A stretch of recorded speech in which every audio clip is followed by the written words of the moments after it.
Excellent. Hi, Austin. I'm so happy that you joined me in Community Connect. And I think it's so vital for our community to have good information, whether they need it now or later on their home. The whole idea of Community Connect is connecting those professionals in the marketplace that are able to come together, answer questions for the community. I mean, I got through with statistics yesterday. I'm on the appraisal board in Midland. One person is making an offer on approximately, well, that doesn't sound right.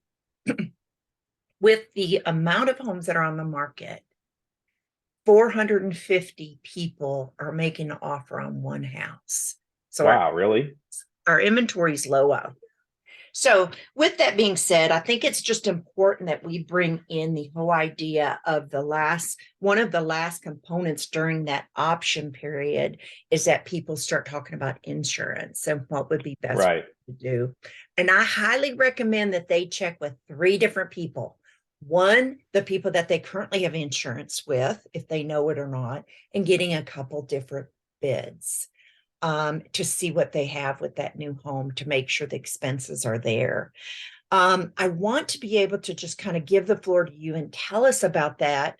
And I will place this on my YouTube video, most importantly, and then share it on some of my social platforms. And give us your information, where you're from, your phone number, all of that, so people can contact you. We're looking for somebody that in this area that can help us with all those concerns. Insurance, to me, been there, done that, is a gamble. So without further ado, I'd like to introduce my friend Austin with Goosehead Insurance. So tell me some stories.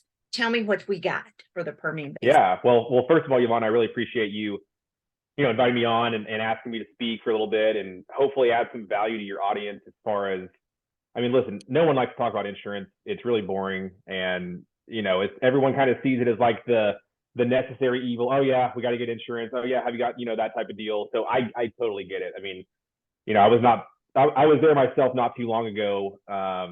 Whenever I bought my last house and went through the whole process, and so I know what it can look like, and that the task can be daunting, especially for buyers. Because a lot of times buyers, they've got to get documents over to the realtor, to you, to the lender.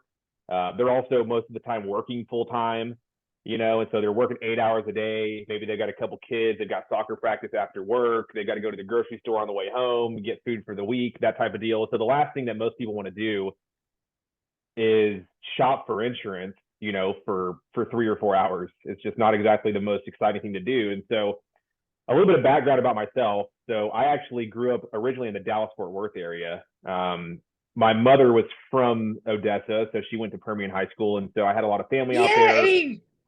That's Oh, right. Joe. Yeah, we got a house divided. My wife went to OHS, so Oh, it's a house divided for sure.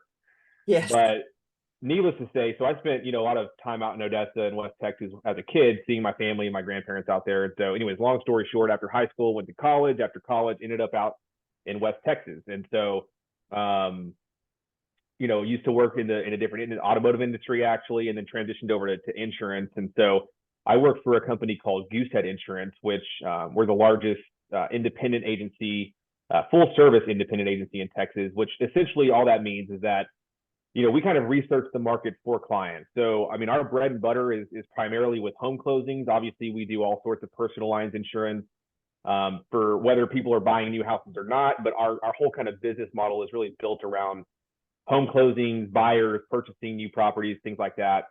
And so what we do is kind of research the market for them through many different companies. So I personally work with about 30 to 40 different home insurance companies, depending on which part of the state that we're looking at insuring a property in. And so what I do for clients, as I said, is I just research the market for them. So, traditionally speaking, if you were a buyer or if you're going to shop your own rates, you'd have to call 3, 4, 5 different people to get 3 or 4, 5 different quotes. And that's traditionally how insurance was distributed back in the day, until really the broker model came on in the last couple, I would say, decade and a half or so. which really opened it up and allowed people to be more flexible, shop through multiple companies and stuff like that. And so I do agree with you, by the way, when you say to advise all of your buyers or anyone, hey, get several different quotes. Now, I will say, if you don't really want to spend time calling 3 different individual agents and answering the same questions and, yes, I have dogs, no, I don't have trampolines, that type of deal, at least I would recommend finding someone who can shop through multiple companies, whether that's myself or another independent agent, someone who can work and represent many different carriers. And then what I would personally do is just ask them, hey, if you shop with multiple carriers, what are your top 3 options? What are your best 3 options looking like? So that way, if you don't want to make 3 different phone calls, you can still talk to one person but get 3 different quotes. Because whatever I'm quoting someone, I'm getting, anywhere between 30 to 40 different quotes back. So anyways, that's kind of what I would recommend as far as, and agreeing with you whenever you mentioned,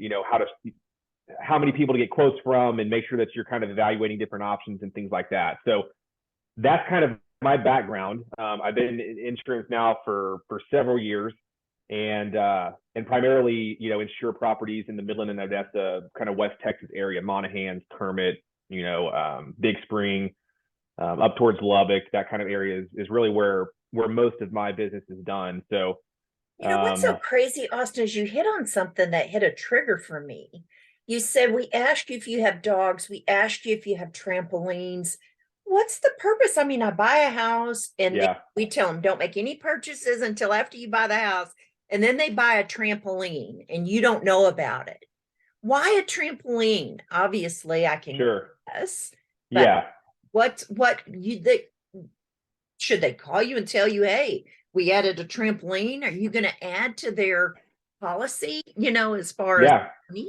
Okay, go ahead. So it's a great question. And by the way, I get asked this a lot of times when I'm asking clients this on our initial discovery call, because I have a list of questions I have to ask. And a lot of times I'll ask someone, hey, do you guys have a trampoline? Do y'all have any dogs?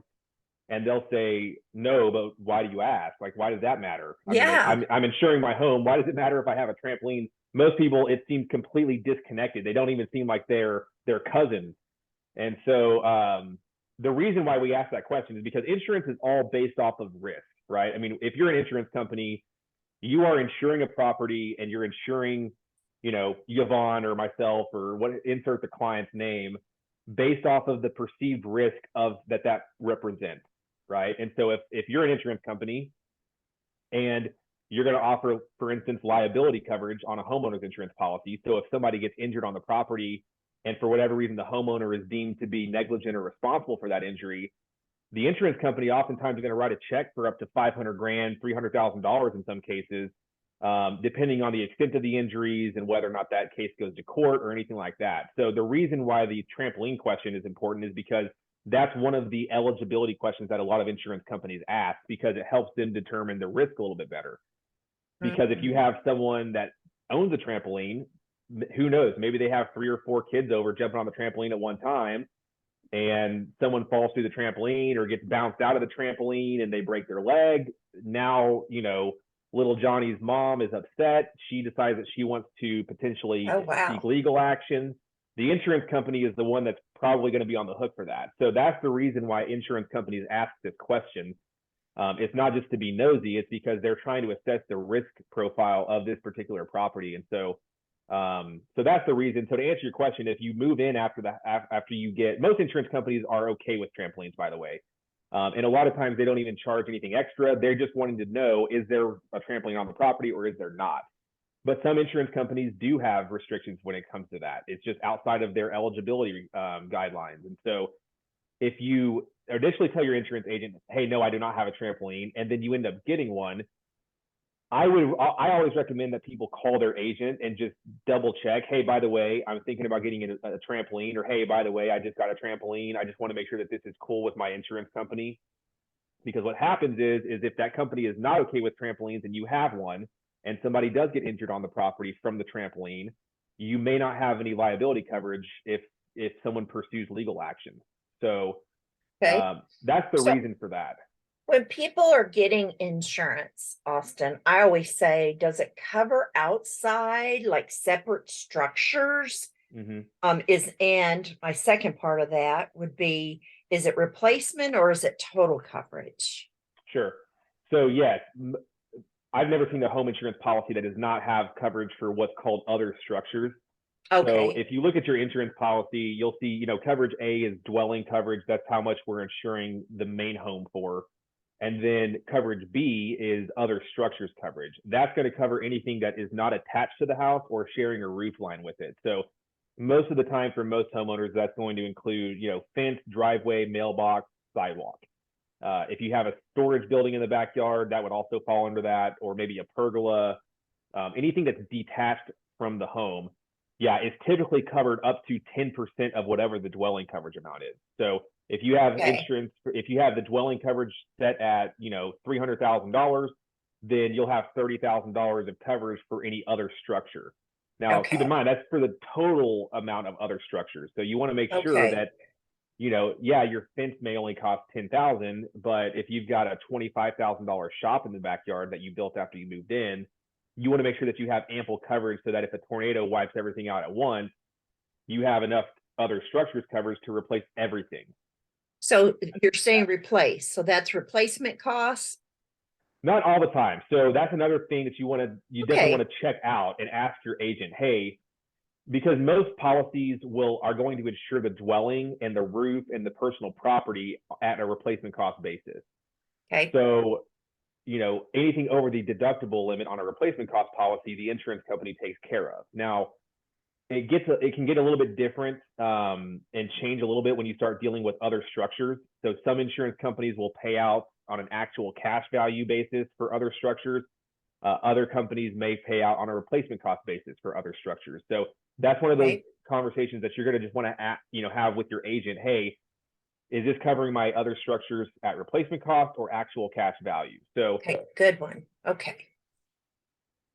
So that's a really good one that needs to be, definitely a good tip for a buyer to ask that kind of thing. yeah, definitely. And Okay. also I think the most important thing, when it comes to the whole replacement cost versus the actual cash value loss settlement, and just for those that are out there that aren't really aware, and I don't want to get too deep into the weeds with insurance Me too. jargon and Yeah. stuff like that, but this really is a big point of contention, and I think it really relates to and is important for homeowners to understand this, because it can drastically affect how much money you pay out of pocket if you have to file a claim. So if you have an actual cash value loss settlement type on your insurance policy, like for your roof, for instance, what happens is the insurance company, if you go to file a wind or a hail claim on your policy, let's just say that the roof has to be replaced completely because a hailstorm takes it out, right? Let's just say, for the sake of the story, that roof costs $30,000 to replace. Well, if your roof is 10 years old and you have an actual cash value policy, they're going to take 10 years worth of depreciation out of whatever Yes. they write you a check for. So Okay. they're going to take $30,000 as the replacement cost, but they're going to subtract out depreciation. They're also going to subtract out your deductible, and then you get a check for the difference, and you have to come up with the remaining balance out of your own pocket.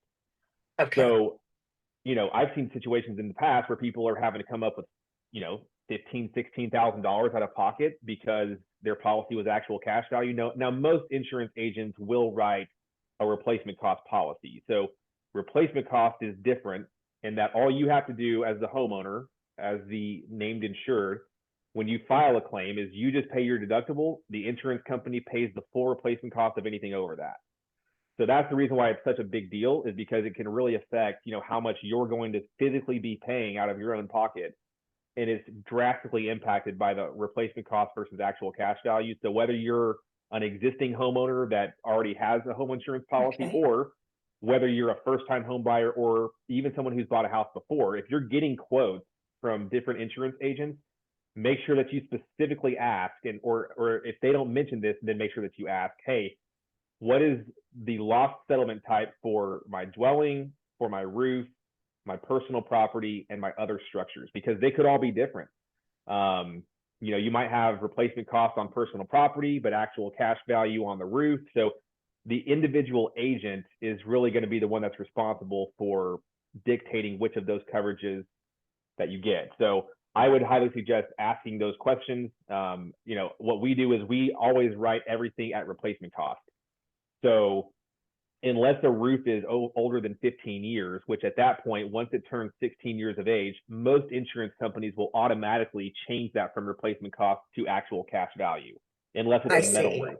If you have a Okay. metal roof, that can go up to 20 to 25 years. But if you just have a standard composition shingle roof and it goes from 15 years old to 16 years old, most insurance companies out there are going to only offer an actual cash value loss settlement type for the roof specifically. So that's just kind of a disclaimer with You know, that. that's really nice to be able to hear this perspective from an agent that how long is that roof good for a metal roof? Right. That's interesting. So what would you recommend to people? I mean, existing insurance, new insurance, should they look at their insurance policy once a year? Because I'll be honest with you, I haven't talked to my insurance person in years. Right. So what's your recommendation there? What I would do is I wouldn't necessarily. So here's the deal: if you're going to stay with the same company, there's really, I mean, I guess the the thing that I should say is that you should always review your policy in detail every single year when you get your renewal from your insurance company. That would be like the politically correct thing to say. Let's be honest though, most homeowners are not going to sit down once a year and read a 50-page document that they receive from their home insurance company, and read through all those fine print. Now, if you want to, I think that's fantastic. What I would personally do at the bare minimum is when you get your renewal bill or your renewal policy in the mail from or via email from your insurance company, you definitely want to check a couple of things. Number one, you want to see if the insurance or if the dwelling coverage has increased from last year's dwelling coverage. Okay. So most insurance companies, most insurance policies will have a feature where every year the insurance company will go in there and they're going to do what's called a replacement cost calculator on it and calculate the rebuild cost in today's dollars for your home. Okay. And so if you have a good policy, then they will automatically increase that based off of whatever the new replacement cost is. So property values obviously typically tend to increase year over year.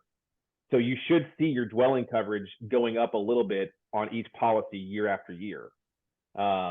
So that's the number one thing that you really want to make sure of, is that you see that your dwelling coverage is increasing to account for the increased property value that may be experienced in the market. So that would be my recommendation. The other thing that I would suggest doing as well is you always want to review if anything's changed. So specifically for existing homeowners, if you've got anything that's really expensive, like a really expensive gun or some fine art or a new Rolex watch or something like that, or a new diamond ring for your bride, whatever the case is, if you've bought anything that's of high value, you definitely want to chat with your insurance agent and let them know, because most of the time insurance companies will have limits that they place on those different categories of personal property. So if you've gotten anything that's expensive over the last year since your last policy, then you want to check with your agent to see if they can either add that coverage onto your policy for a specific amount to ensure that, for instance, $20,000 wedding ring, you want to make sure that that's insured for the full value. So just those types of things. If anything changes in your living situation from year over year, you want to have that conversation with your agent, and you also want to make sure, like I said, that your dwelling coverage is going up in accordance to whatever the market's doing. So those are a couple of just kind of high level things that I would recommend looking at. Cool. So the caveat of this entire video is connecting the community and making them understand even their homeowners insurance. If you want to talk to Austin, just talk to Austin about this subject. It's a tough subject. If you want to talk to him, how can they get a hold of you, Austin? Yeah. So, I mean, my direct line is going to be 817-796-6607. So you can either call me if I don't answer the phone, because I'm oftentimes on a call with clients. That's pretty much what I spend the majority of my day doing. If I don't answer, I'll call you back, or you can also shoot me a text. I receive text messages there as well. You can also email me. My email is going to be Austin, which is AUSTIN .Gonzalez, which is GONZALES at Goosehead.com. Goosehead is GOOSEHEAD. So Austin.Gonzalez at Goosehead.com. Okay, so really and truly, Austin's phone number again is 214-693-0706 Goosehead. I have personally not heard of Goosehead. I'm like, wow, where'd Goosehead come? Because I'm so farmer, state farm, Right. those particular ones. So, Austin, I'm glad that you're in the market to be able to help us out here in the basin. We're just real people. We're just wanting this information and help and suggest and keep our homes. I mean, that's our biggest asset. Keep our homes insured and protected. My name is Yvonne. I'm with EXP Realty. If you're looking to buy or sell, good thing about EXP is we are international, so we can sell you, anywhere. I can connect you with any agent around in Texas or in the world. So that's pretty neat. Austin, anything for the last minute that you can tell? We talked about buyers. We talked about our coverage, replacement versus cost. We talked about one last thing, real quick to touch on it. I get asked a form that we have to have our buyers and sellers sign is called a clue report. We're going to do research on a clue report. Can we touch on that just a little bit before we close out? Yeah, for sure. So a clue report is basically just part of the process of an insurance agent running a proposal for a particular home. So one of the things that we had to do is we all have to run a loss history report on that individual home, which is called a clue report. So a clue report is basically just a loss history report, which will pull over any filed claims on that property. I think it's like 7 years back is how far back it goes. Okay. So yeah, that's definitely a good idea to specifically ask your agent, hey, what did the clue report show? Because, we've all been in situations where the seller of a home may not have disclosed, or maybe they forgot something to put on the disclosure. Okay. Maybe not nefariously, so necessarily, but Sure. things can slip through the cracks. And so the clue report it can be a more accurate depiction of what actually has taken place on the home and what claims have been filed in the last 7 years. So whether it's Beautiful. water losses, hailstorms, windstorms, whatever the case is. And does that mean that you have to adjust accordingly? As far as what, the coverage? Yeah, the coverage. And does that cost me as a homeowner more money or the prospective buyer? It can. So if you have what's called a catastrophe loss, so wind, hail, acts of God, things like that, those are not going to typically affect the rate.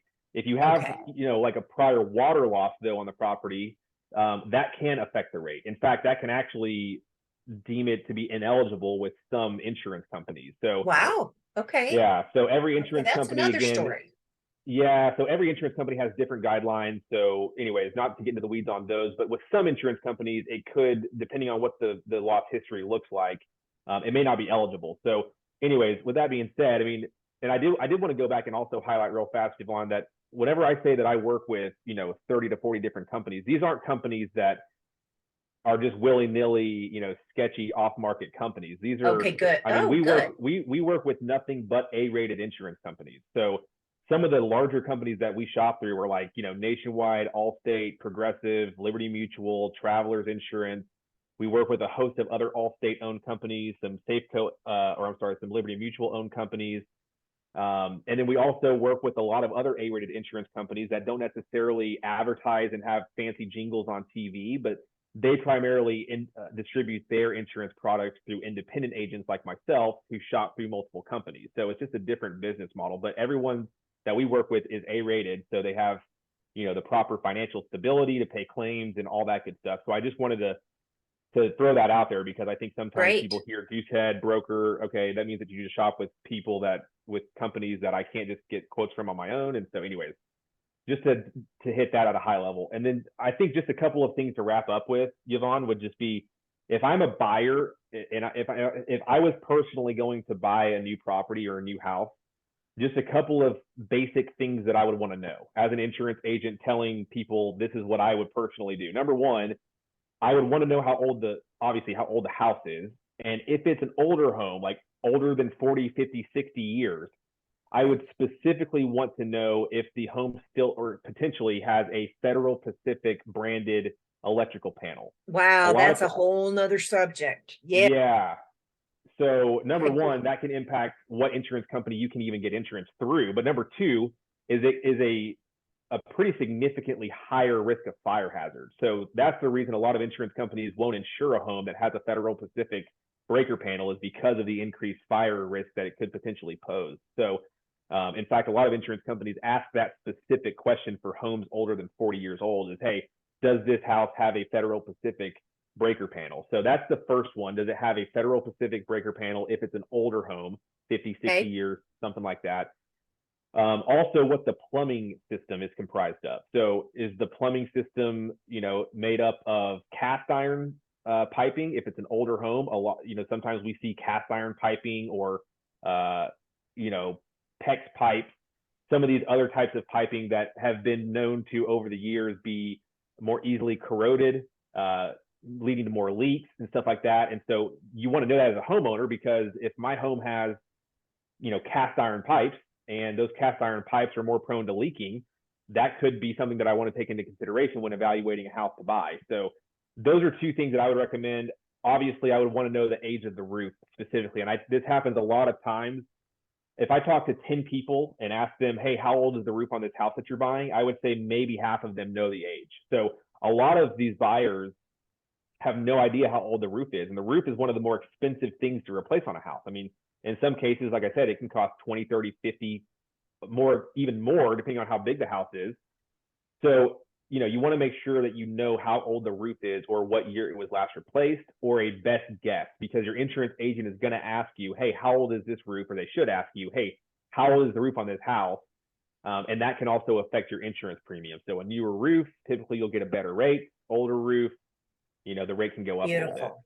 So I'm going to recap: Federal Pacific, electrical panel, copper or metal type plumbing, Mm-hmm. 3, the roof. Great, Absolutely. great tips, Austin. I think that's it for now. I just want to tell you thank you so much. Austin, My with pleasure. insurance, we're talking about what buyers should look for, what buyers should ask for, especially when they're buying a home and they're insured, because that's your biggest asset, and y'all take care, hug somebody, peace out. Thank you, Austin. Thank you, Yvonne. Appreciate you.